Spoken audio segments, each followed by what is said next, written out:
And next at 6, a trend in the housing market that some worry could have a detrimental impact on homelessness in our area. And it all starts with a big increase in renting. News 3's Marc Lovicott joins us now to explain. Mark. Yeah, Eric and Sarah, we'll begin with some data from Madison Gas and Electric. They do a nice job of tracking rental vacancies in our area. Using their utility data, they can generate some pretty accurate numbers. And what they found are numbers that are the lowest since they started keeping track 17 years ago. We got a lot of responses. Jamie Height thought she was in for a long process when a friend asked her to manage and rent out her home.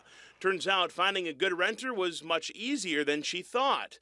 Within 2 days of listing it on Craigslist, we got like 8 people that called and wanted to see the place and wanted to know more about it. Jamie has found herself in the middle of a big trend. Renting is as popular as ever. We're tracking down from about a 6% vacancy in '06, steadily coming down to now a 2% vacancy in apartments in the Madison area. That means it's tougher to find a place to rent. The Dane County Housing Authority points to more strict lending practices and possibly bad credit for reasons behind the trend. Maybe they have some credit issues, don't have the down payment money. In years past, banks would write loans for people with some shaky credit, with less money down.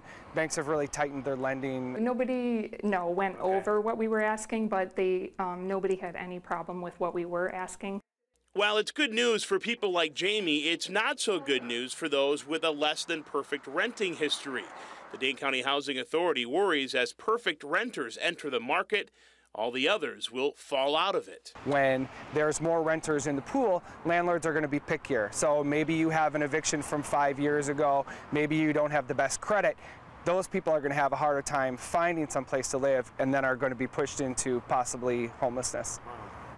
And that's a whole other issue that concerns quite a few people. By the way, something else others are seeing, while renters are willing to pay more than what they're being asked for a property, they are that desperate to find some housing. It's a double-edged sword that's good for some, bad for those who are barely making ends meet. It's an issue many folks, they're keeping an eye on this. Different world out there when it comes to housing these days. Mark, thank you very much. You bet.